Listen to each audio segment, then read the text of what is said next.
G'day, my name is Felix. Welcome to my little corner of the back rooms. Today we're checking out more Love is Enigma. Let's get into it. I think it's this one. You wake up to the familiar buzz of your phone.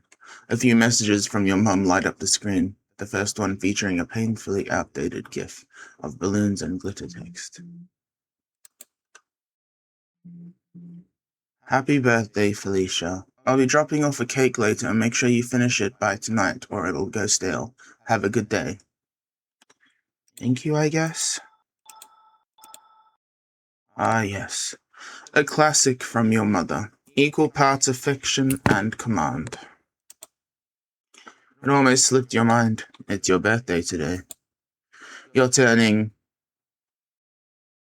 I guess it's a secret. The number seems to glitch in your mind, like a scented secret the universe refuses to acknowledge. Or maybe you're just repressing it. I'd like to repress how old I'm turning. My birthday is a little over a month away, and I'm getting pretty old, so I really want to suppress how old I'm turning. Maybe this year, your birthday wish will actually come true. Maybe your mum will finally listen to you. Hear you out, let you breathe without the constant pressure of her expectations. Maybe today will actually be a good birthday. Just kidding. You already know how it's going to end. Oh well, no point dwelling on it now. You'll deal with all that after work. Hey Felicia, happy birthday. You're getting pretty old, huh? Unnecessary, bro. Haha, yeah.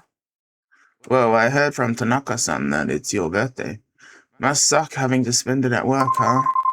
Well, that's just life. I don't know how many more ha-has I have left in me. By mid-afternoon, it's clear that today is just another work-filled birthday. The highlight of the day? A hefty stack of monthly reports unceremoniously dropped onto your desk by your boss. A truly unforgettable birthday gift. As you sift through your reports, a familiar voice calls out from behind you. Happy birthday. Ah, thank you. Haha. You glance over your shoulder, offering a polite smile. You've said that quite a few times today. Oh, I didn't realize it was you, Ryota. Maybe I should have made my birthday wishes a bit more memorable. Don't worry about it. Honestly, I think I've heard enough birthday wishes to last me until next year. Hopefully you're not too worn out to actually celebrate, though. Boss asked me to stick around and finish some reports, but if you're still up for a birthday dinner, I'll be at the station around 8 p.m. Before you can respond, a voice cuts through the air from the other side of the office. Hey, can someone help me with this? Ryota straightens up, already turning toward the sound. I've got to go. Good luck with your work. And happy birthday, Felicia. Thank you. You go about your day as usual, the hours slipping by until it's finally time to head home. Stepping off the train platform, you pause for a moment, a thought lingering in your mind. How should you spend your birthday today?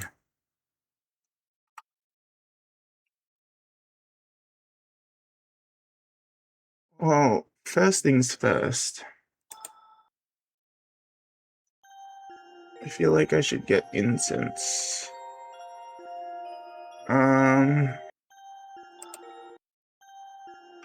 Temple. You head to the temple, and as you look around, you notice a monk tending to the shrine office. Excuse me, have you seen Haruki around? If he's not at his office, he's probably wandering around town trying to drum up business. Or maybe in the alley fooling around with that damn cat. You shouldn't meddle with him too much. Why? Other than the obvious reasons. Because once he latches onto you, he doesn't let go. His persistence is relentless. The monk hesitates, his gaze darting around to ensure no one is listening. When he speaks again, his voice is barely above a whisper. Look, miss. I know you and he share a bond of some kind. You seem like a kind soul, but there's a shadow that follows him. I've seen what happens to those who stay too close. Nothing good ever comes of it. I'm just here for incense, dude. I'm listening. Monk exhales slowly, his gaze hardening as he leans in closer. His voice drops to a near whisper, the weight of his words filling the silence. Words spread quickly in the circles of those who deal with the unseen. Stories, whispers. They say he carries an unnatural shadow, an omen of misfortune, a harbinger of calamity. His expression darkens, and for a moment, he looks as though he's reliving a distant memory. His master was a powerful exorcist, respected, skilled, but during a purification ritual, something went wrong. Catastrophically wrong. His master lost his life, and while some mourned and pitied the boy, others...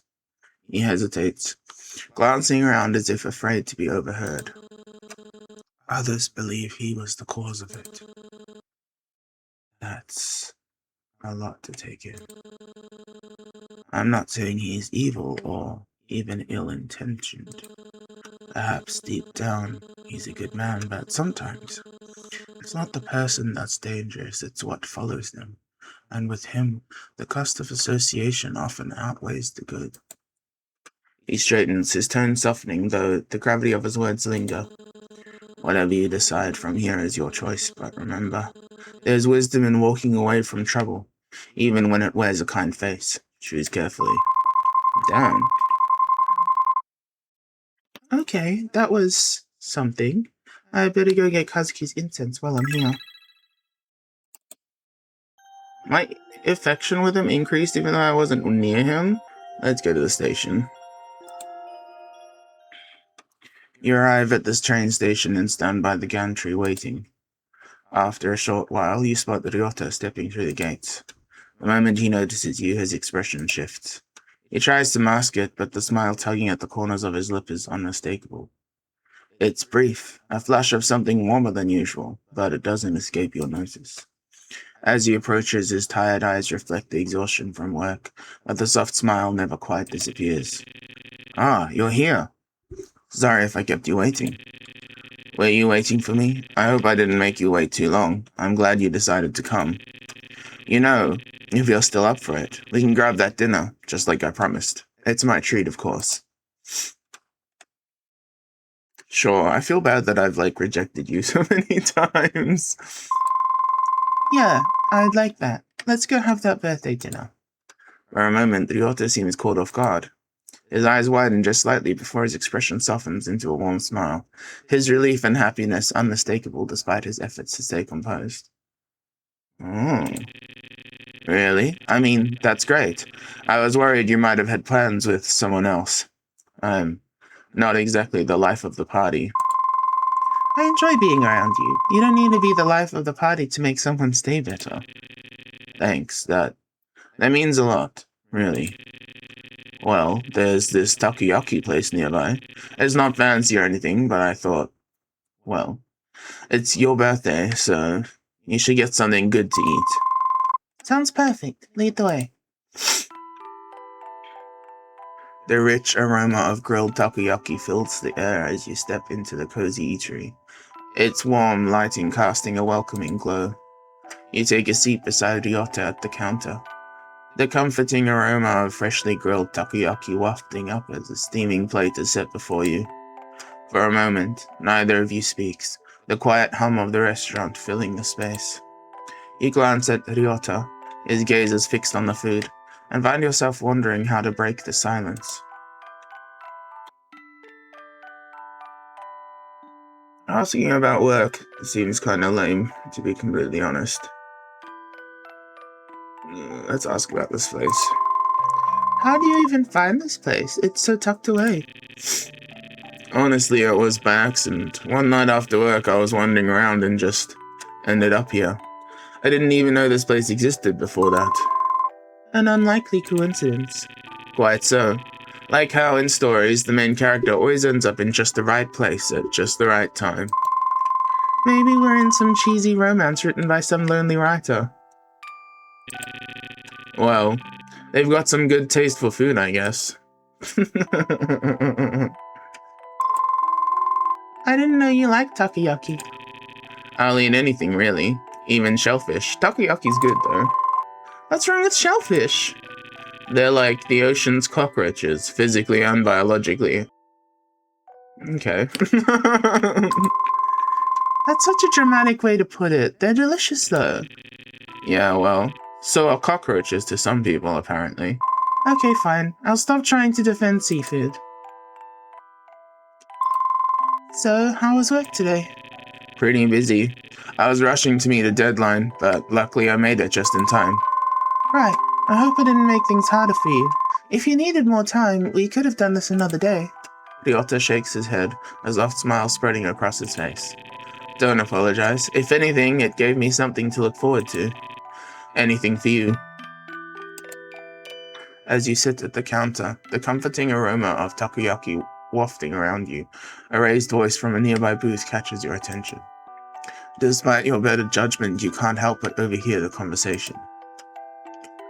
Are you seriously going to let them dictate everything? Every decision, every plan, it's always what they want. Out of everyone, you should understand why it's not that simple. Understand? I've been trying to understand for years, but it feels like I'm the only one trying. I'm tired, you know, tired of feeling like I come second to your family. You sit quietly, the tension in their voices making it hard not to listen in. The weight of their argument feels heavy, and as you steal a glance at Ryota, you realize he's also caught up in their words, his expression thoughtful. There's a moment of silence between you, broken only when Ryota clears his throat and says softly, "They're being awfully loud." What do you think? Who's in the right here? I'm not sure. Stuff like this is not so black and white. You can't really know who's right unless you're in their shoes. That's true. Do you think family is everything, though? That's a heavy question. He exhales softly, the faintest trace of a nervous laugh slipping through. I guess I don't really think about it much. Maybe it's better that way. You tilt your head, waiting, but he quickly continues before you can press further. I hope the food's to your liking. Yeah, the takoyaki is really good. Not too salty, just right. That's a relief. With all that noise as well, I was worried you'd think this place was too chaotic or something. The noise doesn't bother me, honestly. As long as I'm spending time with you, it's all good. For a moment, Ryota looks at you, his eyes softening as a faint smile tugs at his lips. I wasn't even sure if you'd like it here. Guess I overthought it, huh? But I'm glad you're enjoying yourself. You're overthinking it as usual. I like it here. It's cozy. Cozy, huh? You got some patience. The way people are arguing and clattering around, it's anything but peaceful. Maybe, but I don't notice it that much. Not when I'm with you. His expression softens further, and for a moment there's a quiet understanding between you. The noise of the world fades into the background, as the two of you trade light-hearted comments and easy laughter. Oh well, I guess this is the part where I give you your birthday gift. Present! You got me something?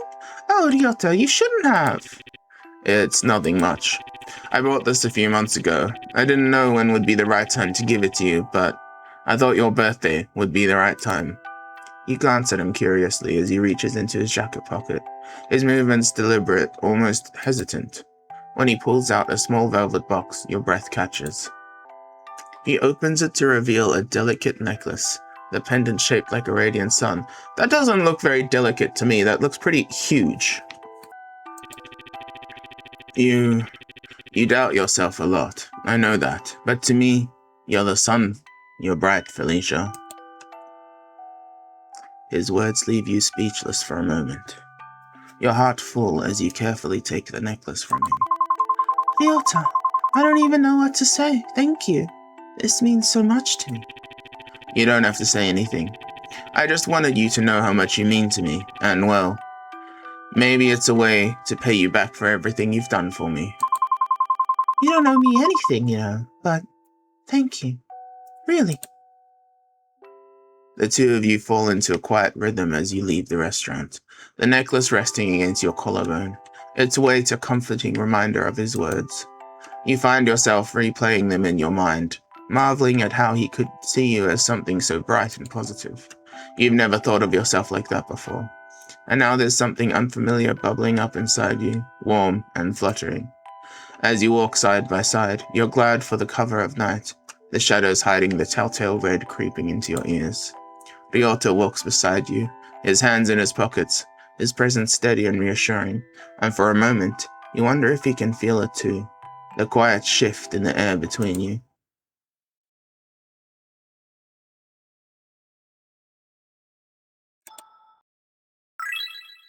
Affection with Ryota increased.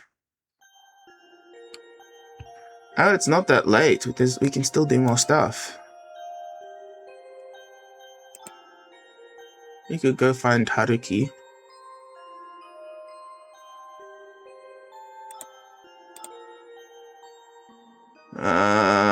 Where was it again? Ali? How do I... Oh, I gotta click on the kitty! Okay.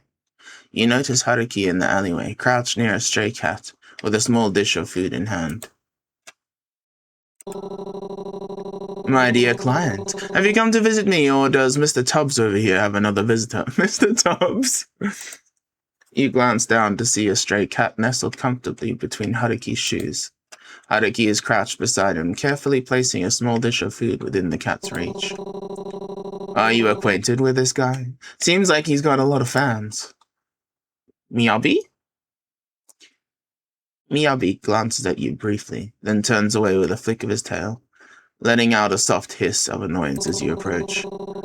Ah, ignore him. He's a meanie, but deep down, I think he secretly likes people. Maybe. Haruki shrugs with a grin, scratching behind Miyabi's ears, unfazed by the cat's attitude.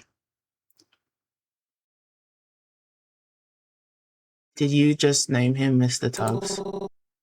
He's cute and round. Plus, he's got that distinguished air to him.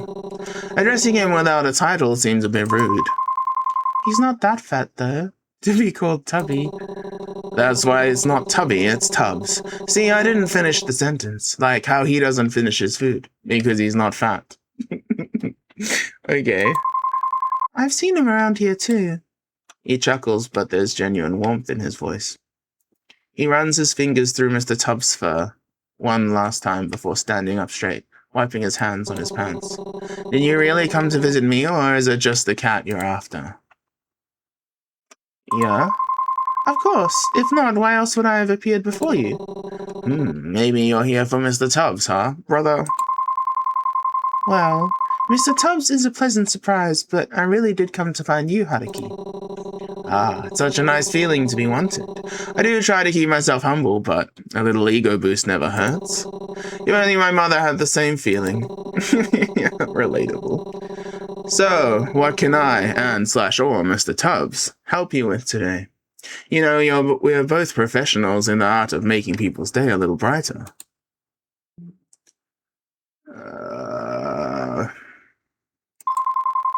Honestly, I just wanted to spend some time with you. And spend time with me you shall. You have my undivided attention. You and Mr. Tubbs. You chuckle as you lean down to pet the now sleeping cat. Looks like he's had his full and decided a nap was in order. Ah, to live the life of a cat. No bills, no responsibilities, just endless naps and meals graciously provided by strangers. What a dream. So, let's say tomorrow you wake up as a cat.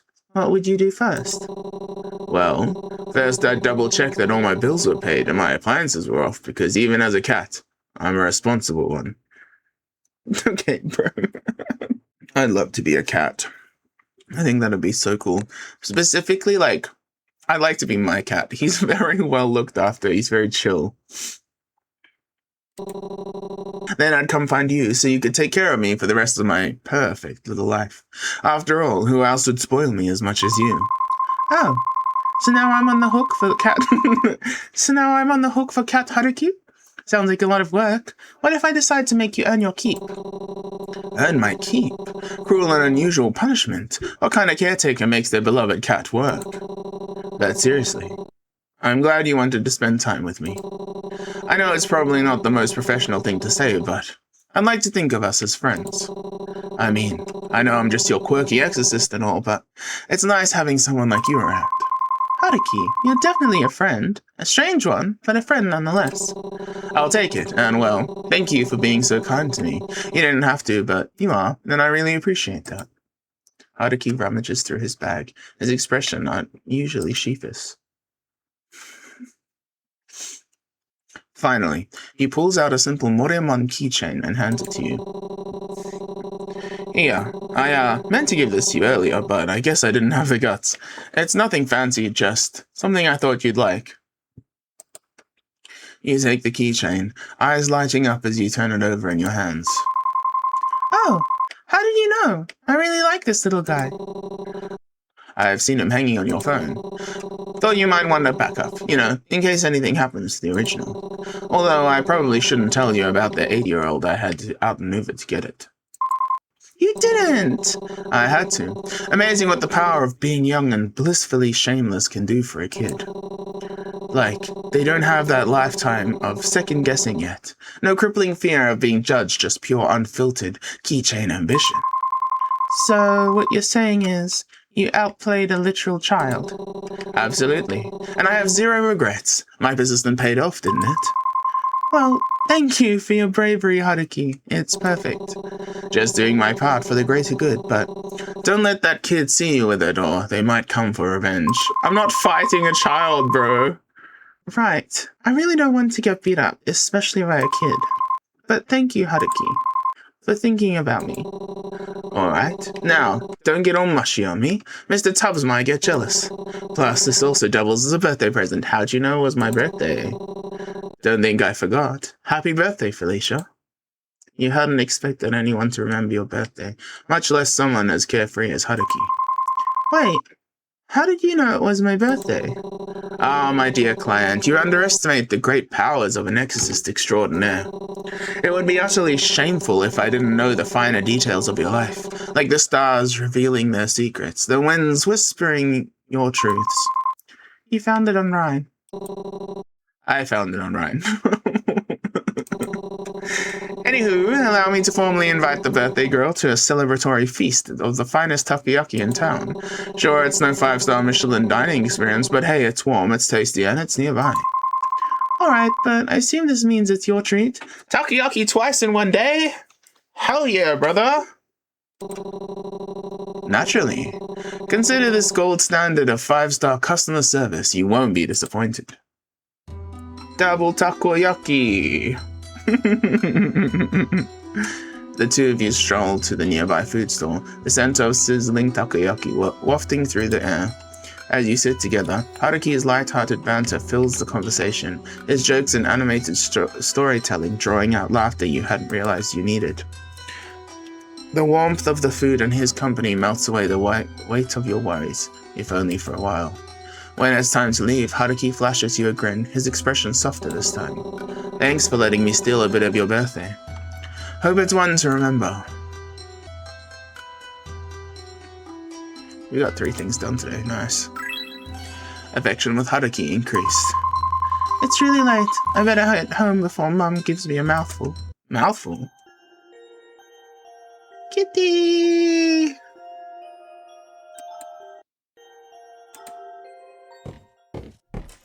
You step into your home, greeted by an eerie silence. On the dining table sits a small cake, meticulously decorated with pastel icing. A note rests beside it in your mother's familiar handwriting. Eat this, all of it. It's good for you. Girl, what did you put in it? A strange unease prickles at the back of your mind, but you sit down anyway. She carving a cautious slice and taking a bite.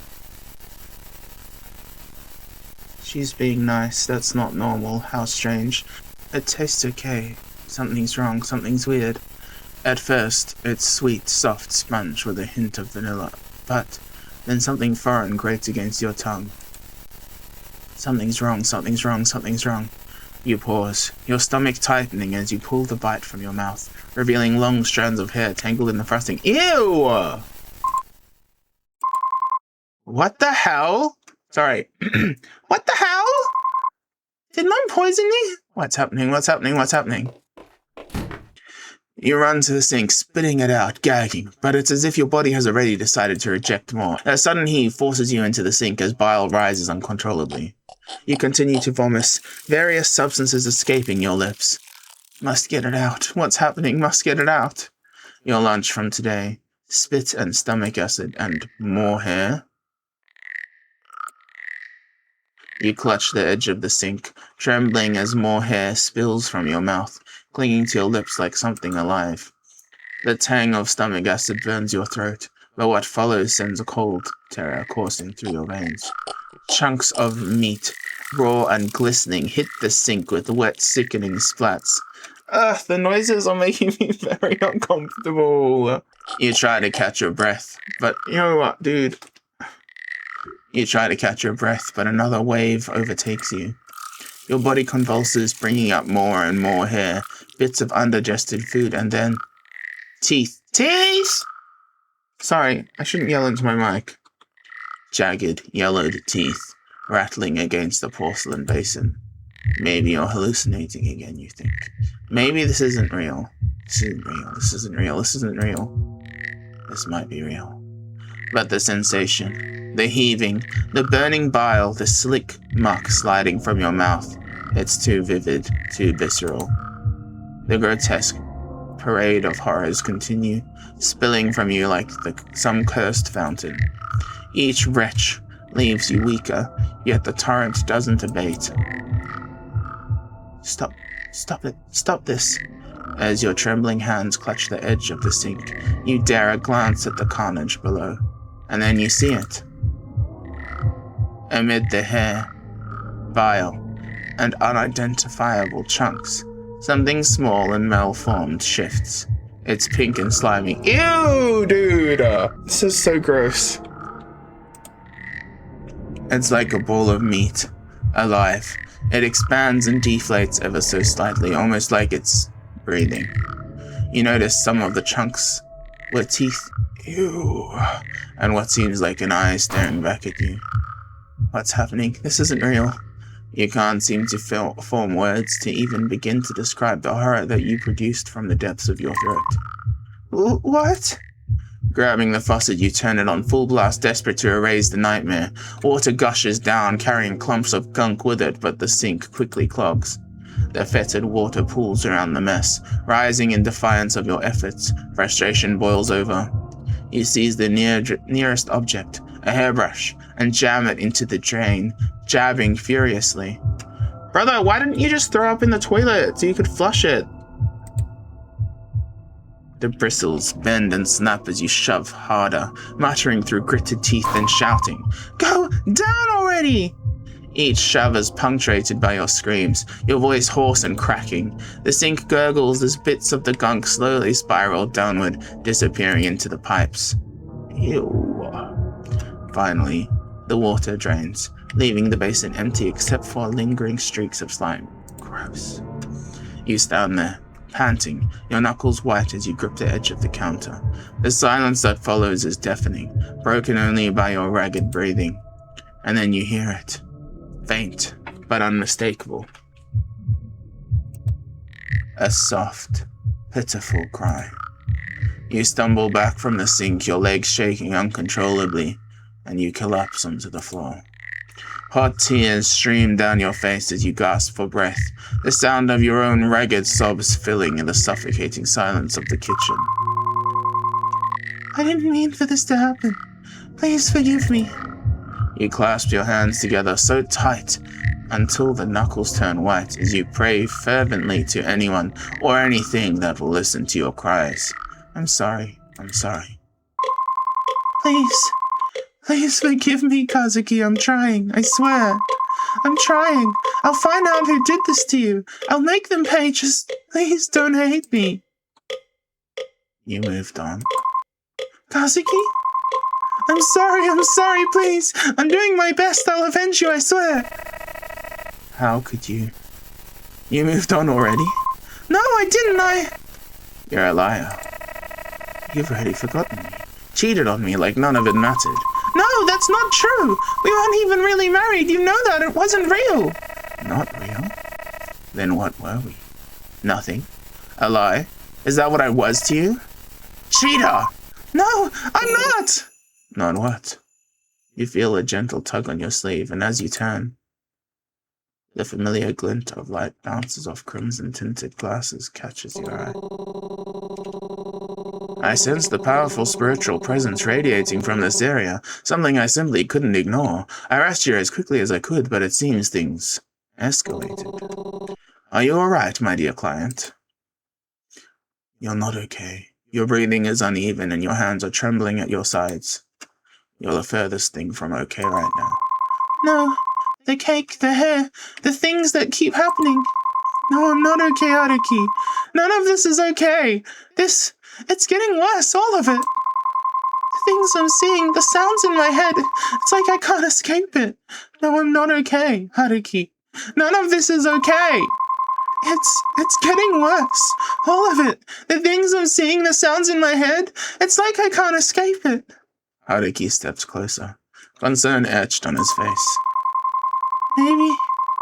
Maybe this is my fault. Maybe I did something to deserve all of this. The noise starts creeping in, louder and louder, like static crackling through your thoughts. You clutch your head, trying to push it out, but it only gets worse. I can't take this anymore. Before the panic overtakes you completely, Haruki grabs you firmly by the shoulders. His voice cuts through the storm in your mind, steady and grounding. Hey, look at me. It's okay. It's not your fault, alright? None of this has ever been your fault. You're trying. You're doing everything you can. For a moment, his words give you pause. But then frustration boils over, sharp and hot. Everyone keeps saying that it's not my fault, that I'm doing my best. But bad things keep happening, Haruki, over and over again. What's the point? What's the point of trying when nothing ever gets better? You asked me before why my arms are littered with spiritual talismans. Well, each one of them wards off a spirit from a botched exorcism. After my first failure, I thought, I'll grow. I'll get better. But then I messed up so badly that I can't even think about it without feeling that same guilt all over again. His gaze meets yours, as you notice something in his eyes, a flicker of understanding that feels achingly familiar. And the worst part, the bad things didn't stop after that. They kept coming. They keep coming.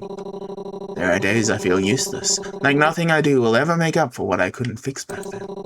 But if even one small thing I do now can help, if it can make someone's day just a little brighter, or ease their pain, even for a moment, then it's worth it. And I hope you can feel the same way someday, because no matter how dark it gets, the fact that you're still here, still fighting, it matters. His words hang in the air, heavy but grounding, and for the first time in a while, the noise in your head begins to quiet. His gaze flickers over you, taking in the chaos around you with sharp intensity. After a brief pause, he reaches out, taking your hand gently in his, turning it over. He holds it before him, his eyes narrowing as he studies your palm with quiet focus. Ah, I'm late again. I'm sorry, I tried. I tried to hold it back. I might need more time, but I wanted to keep you out of this. But given how close we are, and the trust you've placed in me, I can't keep this from you anymore. I think you know deep down, whatever's haunting you isn't Kazuki. No, this is all my fault. Kazuki is angry that I'm not doing anything about his death. Just living my life while he's dead. It's not fair, Do you really believe that? Do you think Kazuki would have carried this much hatred in his heart to hurt you like this? His words force you to confront the truth you've buried beneath layers of grief and guilt. Slowly, fragments of memory resurface. You finally stop shaking. You were so wrapped up in everything, all the bad memories that surrounded his death and the memory that he had become, that you'd forgotten the person he was. Kind, caring, sweet, a friend, and you missed him dearly. He was kind.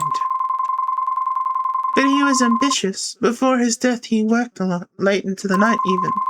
He always said he was so close to his next big hit. I just wish he could have told me before he... Some people aren't very good at asking for help. I should know. I'm sorry. I thought the less you knew, the better. I didn't want to make things harder for you. No, I probably wouldn't have listened anyways. Haruki, Thank you. He releases your hands at last, a small smile tugging at the corners of his mouth. Of course. Anything for you, my dear client. You roll your eyes, the warmth in his tone making the nickname less irritating than usual. Will you stop calling me that? I don't think I've ever heard you call me by name. Ah. Then... Felicia? No, that's too embarrassing. I'll stick to the tried and true nicknames, thank you very much. But anyways... About the thing haunting you. It's an evil spirit that has latched onto you. From what I can tell, it's tied to something in your past, though I haven't quite figured out what yet. What I do know is that it feeds off your energy, especially your sanity, and judging by the state of things, it's been feasting pretty well these past few months. I'm still working on finding its source, or why it chose you in the first place, but I'm here for you no matter what. I can't help you make the right choices, but I can hopefully make the journey a little easier. So, whatever decision you choose to make in the future, I'll support it with my whole heart. You feel the tumultuous waves crashing within you finally still itself, the guilt in your heart pouring away as you finally piece together the truth. I see. I couldn't have done much of it without you. Thank you, Haruki. You've been my son. And you've been mine, Felicia. You want to ask Haruki for more information, but before the both of you can have a real conversation, his phone buzzes heavily, indicating another client requires attention. He has other clients! I'm kidding. I could always stay a little longer, make sure things don't start getting strange again. No, I can't keep you from your work. I'll be fine, I promise. You know I would stay if you asked me to. And I would, even if you didn't. I know, but really, I'm okay. You've given me enough to keep my head on straight. Believe in me. Alright. A strong, independent woman like yourself will definitely have things under control. But don't hesitate to call me again if you need anything. I'll come sprinting back. Trust. You say your goodbyes, and once he's gone, your gaze falls to Kazuki's altar. His framed picture, still and silent, gazes back at you. The smile he wore in death no longer holds malice or anger, hatred or greed. No, it was that same smile he had at your wedding, reassuring you that everything was going to be fine. And somehow, you believe it still is. Should we go to bed? You know. Your phone buzzes with a notification. It's from that bitch. I'm busy with important matters. I won't be able to be there for you for a while. Take care of yourself. Okay, girl. You stare at the screen, a sigh escaping your lips as relief floods in. What the? Good for me, I guess. Maybe I'll get some peace without her breathing down my neck. But something feels off. The phrasing is strange, almost like she's choosing her words carefully. There's no condescension or nagging, just silence after the message. Maybe I should... You stare at the message thread, your thumb hovering over the keyboard. A simple, "Are you alright?" forms in your mind, but something stops you. Memories of her constant control, her overbearing presence flash through your mind. No, she doesn't need that from me, not after everything.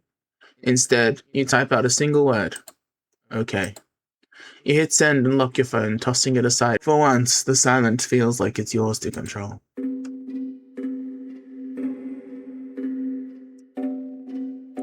The funny thing about curses, they have a way of sticking around, don't they? Once upon a time, back in an era where lords were powerful and spirits were just as real as the air we breathe, there was a tale that began with a powerful man and a simple girl. They weren't supposed to meet, much less fall in love. The girl had a way of drawing people in, even those who should have known better. Couldn't help but get caught up in her orbit. And where sorrows linger, darker things are never far behind. Drawn not by her, but by the quiet ache clinging to the ones around her. Despite everything, she had to protect them. So she made a sacrifice, one meant to save everyone she cared about. But sacrifices like that come with a price. In her final moments, a wish was formed. Something simple, something all too human. But even in the smallest wishes can have powerful consequences. And so, a curse was born. One that tied her fate to those around her, locking them all in a cycle they couldn't escape. Not until she made a choice. Not until someone was brave enough to break the pattern. So here we are. Curses, gods, ghosts, and a whole lot of unresolved tension. But hey, no pressure. In the end, it's all about who you choose. No big deal, right? Thank you so much for watching. I hope you enjoyed. Take care of yourself, and I will see you in the next one.